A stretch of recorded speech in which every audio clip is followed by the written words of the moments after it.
Hey kindergarten, hope you're having a wonderful Wednesday today. Did you catch that alliteration? Wonderful and Wednesday both start with W's, so they're an alliteration.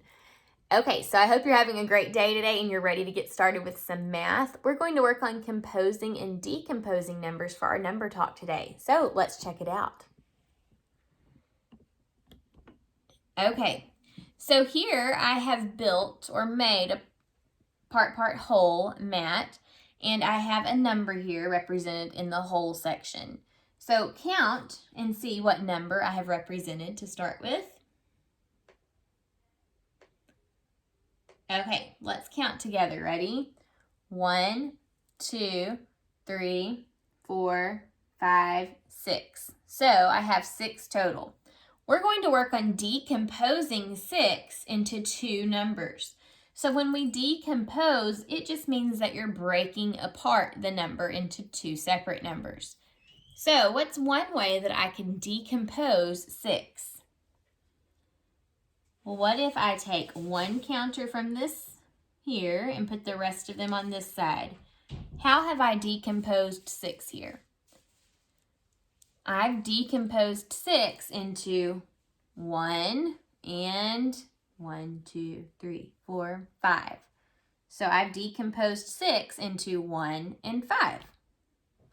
Let's make this number 6 again. Okay, what's another way that I could decompose 6? Take a minute and look at my counters and see if you can think of a way to decompose 6. So what if instead of taking 1, I take 2 counters this time and put the rest on the other side? Now, how have I decomposed 6? I've decomposed 6 into 2 and 1, 2, 3, 4. So 2 and 4 can be decomposed, or 6 can be decomposed into 2 and 4. All right, let's put them back and let's think of one other way that we could decompose 6. Take a look at those counters. How would you decompose 6? You could grab a whole handful like this and decompose 6 like this into 6 and 0. You can do that. Or you could do it to where you have the same amount on both sides. 6 can be decomposed into 3 and 3, a double. 3 and 3 can be composed to make 6.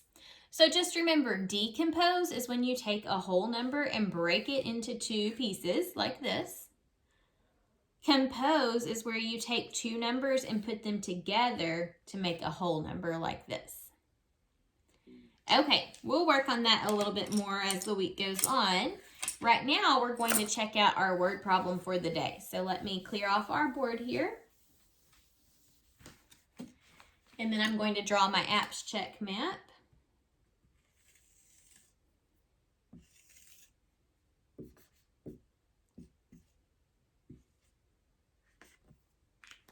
Okay, and here is our problem for the day. Let's read it together. Wendy saw 6 cows and 2 horses in the field.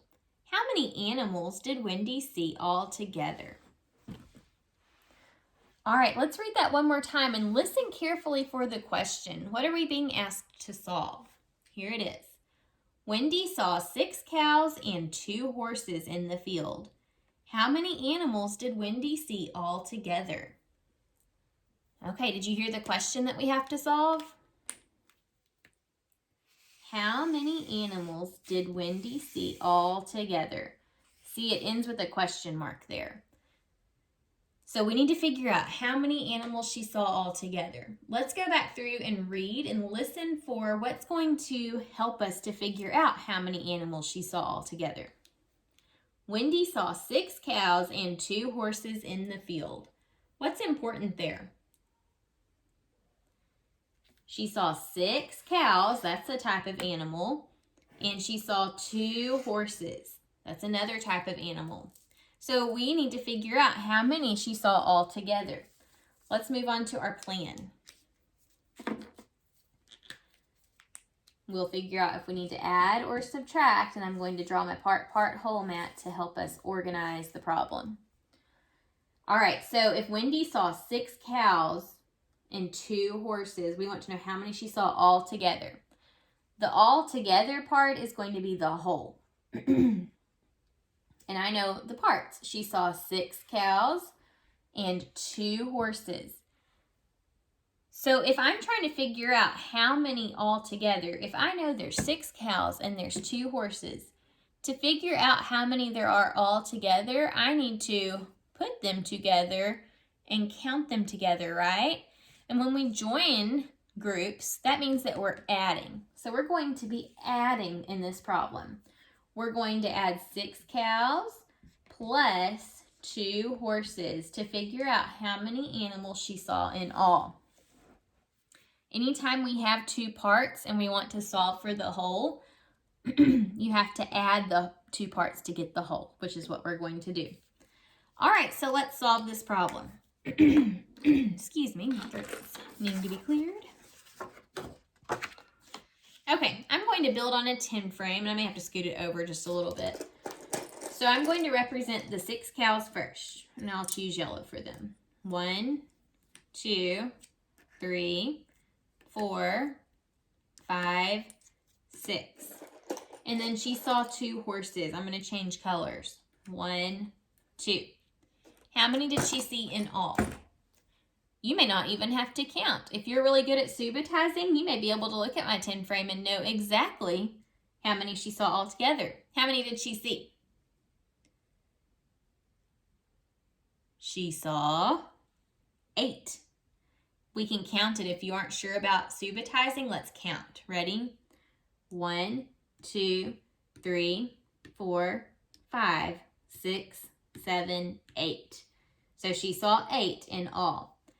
And I'm going to write that. Well, I don't have very much room to write it. Here, she saw 8. Now let's check our work using a different strategy. This time, to check it, I'm going to draw a picture.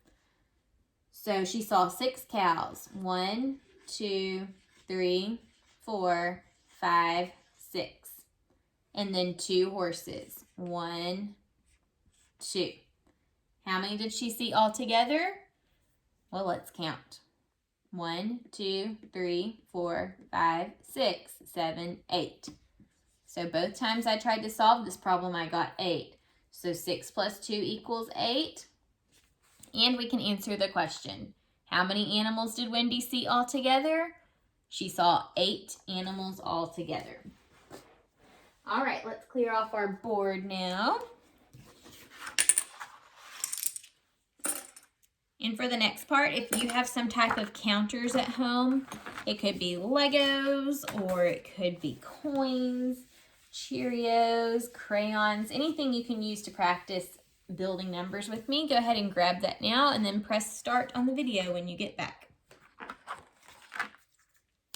Okay, so we're going to practice and continue practicing comparing numbers. Remember, when we compare numbers, we use words like equal to, or less than, or greater than. All of these words are used to compare numbers. So let's compare some numbers together and we'll decide which of these groups of words would be best to compare the numbers. All right, today I'm going to be using linking cubes to compare. So let's compare these two numbers. Let's compare the number 10. Let's compare these two numbers, 10 and 10. So build 10. Let's see. 1, 2, 3, 4, 5, 6, 7, 8, 9, 10. Okay, so here's 10 here. Now on the other side, I need to build 10. Okay, let's see what we got here. 1, 2, 3, 4, 5, 6, 7, 8, 9, 10. and this was an extra. Okay, so we've built 10 on each side. Now let's compare. So to compare them, all I have to do, since they're already linked together, I can just put them side by side like this. Check that out. They are exactly the same.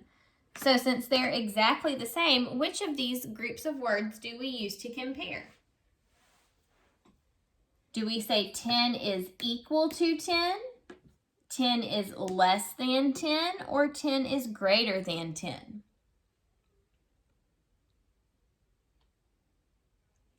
Well, if they're exactly the same, we use the word equal to. Equal means that it's the same. So we can say 10 is equal to 10. All right, let's try two new numbers.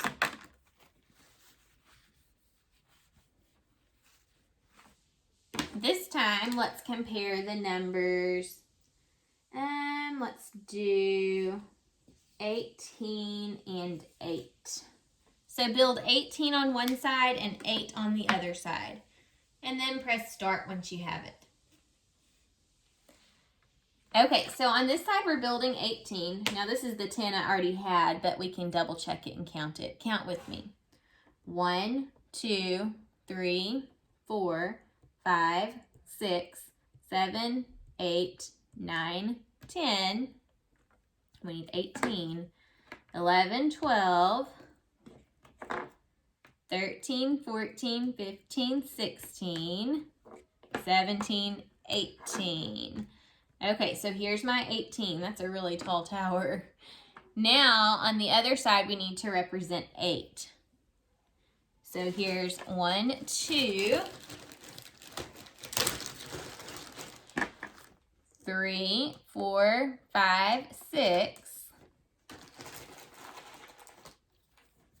7, 8. Okay, so we have 18 and 8. Now let's compare. Which of these words would you use to compare these two groups? Would we say 18 is equal to 8, 18 is less than 8, or 18 is greater than 8? What would you choose? We should say 18 is greater than 8 because 18 is the larger number. It has the greater amount. So we say 18 is greater than 8. You can put these two together and compare them and see that 8 is much smaller. With 18, there are a lot more that aren't partnered up. So since 18 has so many extras, it is the greater number. Since 8 has its number built here, but then it has a lot more that it's not partnered up with, it is the number that is the least. It is the smallest. Okay, let's do one more together. Clear your board. This time, let's do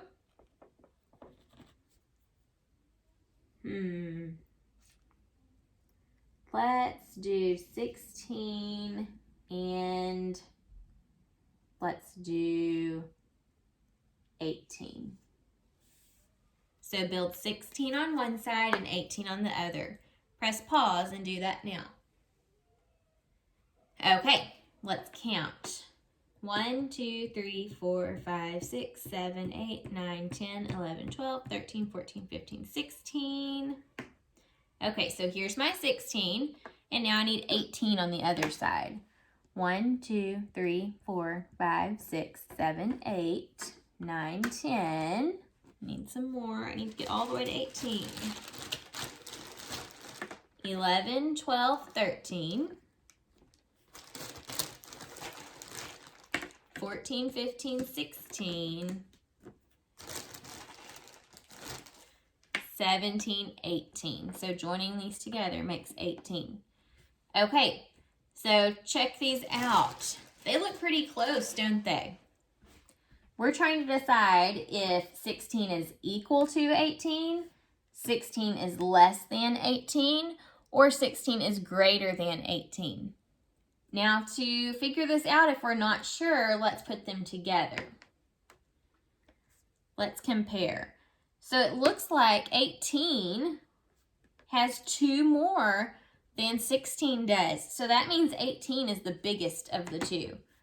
If 18 is the largest, 16 is the smallest. So which of these would you use to compare these two numbers? Equal to, less than, or greater than?